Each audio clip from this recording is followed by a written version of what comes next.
I survived that, and I'm proud of that. I am not fearful of the darkness. If anything, I am intrigued by it, because I think it explains human nature and people better. Every reporter wants to ask her about it, but she rarely speaks about the most traumatic experience of her life. However, when Charlize Theron does answer the questions about the night her mother killed her alcoholic father, her voice doesn't tremble.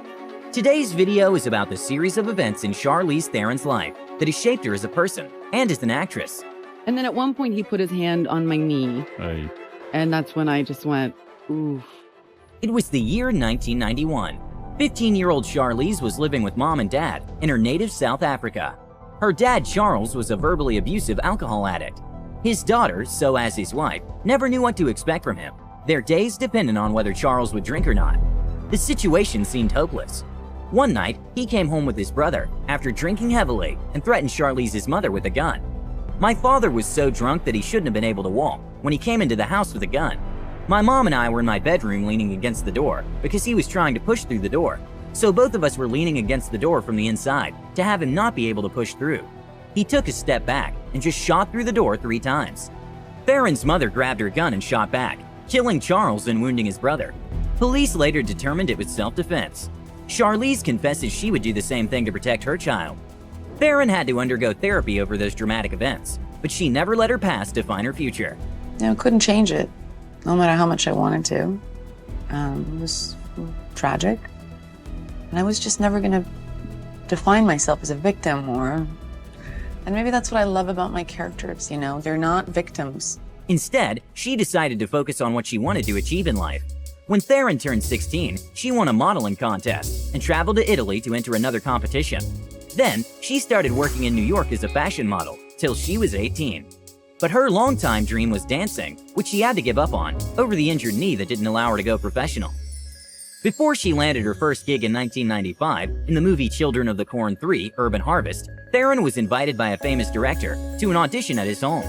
When she arrived, the man opened the door in his silk pajamas, and then he touched her leg on the sofa. You just go blank. Like, you don't know what to do.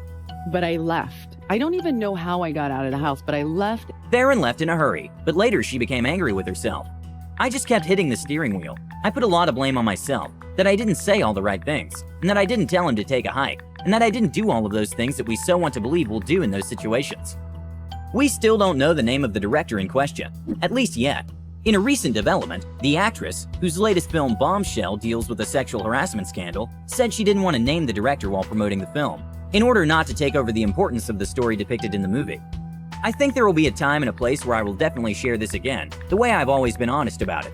I don't want to protect him, but I also don't want him to overshadow this film right now. Still, in another interview, she also revealed she had previously named him. I actually did disclose his name. You don't know that because every time I disclosed his name, the journalist made the decision to not write his name, and it goes to show just how deeply systemic this problem is. Looks like we are yet to learn who this person is, sooner or later, hopefully sooner. Luckily, Theron found strength not to give up and managed to have her big break in Hollywood in the 90s. Since then, she has been on top of stardom. She started by playing romantic interests and gradually switched to portraying super complicated characters. Wow, I've never come across an actor who doesn't want to have a challenge. In 2004, Theron won an Oscar for her lead role in the film Monster, in which she portrayed a real-life serial killer. The role required her to gain 30 pounds, shave her eyebrows, and wear prosthetic teeth. She did so and became barely recognizable. That part became a game-changer for the actress, who has definitely proved to everyone she is much more than a pretty face. You have sacrificed so much for me to be able to live here and make my dreams come true.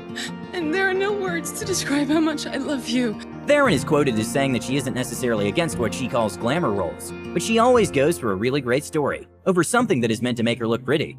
Today, she is celebrated as one of the most beautiful women and one of the most influential actresses in the world. And this is exactly the recognition that she deserves.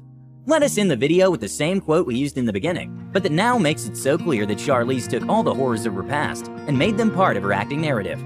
I survived that, and I'm proud of that. I am not fearful of the darkness. If anything, I am intrigued by it, because I think it explains human nature and people better.